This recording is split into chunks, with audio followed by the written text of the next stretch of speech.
Hello everyone, দীর্ঘ ৮ বছর পরে কিন্তু এই পুকুরে স্নান করবো। যেহেতু দেশের বাড়িতে কিন্তু আমি নদীতে স্নান করতাম, পদ্মা নদীতে। আর ইভেন্ট যেহেতু আমি ইন্ডিয়াতে থাকি, আর ইভেন্ট এই দিদি বাড়ি এসে কিন্তু এখন আমি দীর্ঘ ৮ বছর পরে কিন্তু আমি পুকুরে স্নান করবো। এটা কিন্তু আমার একটা ভাগ্যের ব্যাপার। মানে ৮ বছর পরে আমি পুকুরে স্নান করছি, না বললেই নয়। আর ইভেন্ট আমি আমার ফেসবুক বন্ধুদের সাথে আমি একটু শেয়ার করছি।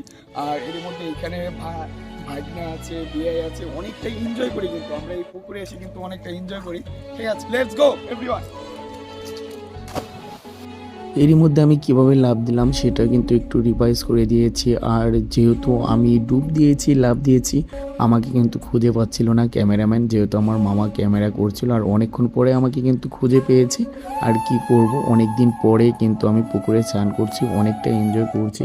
সাথে অনেকেই ছিল, মামা ছিল, বিয়াই ছিল, আর অনেকে। আর একটা মামা আমার ভিডিওটা শ্যুট করে দিয়েছে, আর আমি মামার সাথে কথা বলতেছিলাম। অনেকটা ভালো লাগলো পুকুরে স্নান করে। অনেক দিন পরে পুকুরে স্নান করেছি, মন খুলে স্নান করেছি। মিনিমাম 1 ঘন্টার মতো আমি স্নান করেছি। জাস্ট একটু ভিডিও ক্লিপ করে কিন্তু আমি দেখিয়েছি আপনাদের।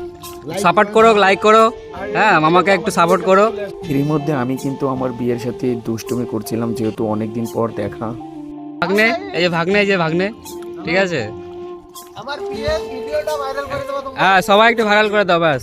গাইস আবহাওয়াটা এত সুন্দর, ঠিক আছে। এর মধ্যে আমার ক্যামেরাম্যান কিন্তু একটু সাংবাদিক হয়ে গেছে, যেহেতু পুজোর সিজন। আর কি বলবে কখন বৃষ্টি হবে। আর এর মধ্যে আমি কিন্তু একটু গুটি গুটি হাত দিয়ে কিন্তু আমি একটু সাঁতার কাটছি, যেহেতু দীর্ঘ অনেক দিন পর কিন্তু আমি সাঁতার কাটছিলাম। আর সাঁতার কেটেও কিন্তু আমার অনেকটা ভালো লাগলো। আর সাঁতার কাটতে কাটতে আমার কিন্তু অনেকটা ভালো লাগলো, অনেকটা এনজয় করছি। আর এইভাবে গ্রামের বাড়িতে এসে কে কে এনজয় করে থাকেন সবাই একটু জানাবেন, ঠিক আছে, কমেন্ট বক্সে। ধন্যবাদ সবাইকে।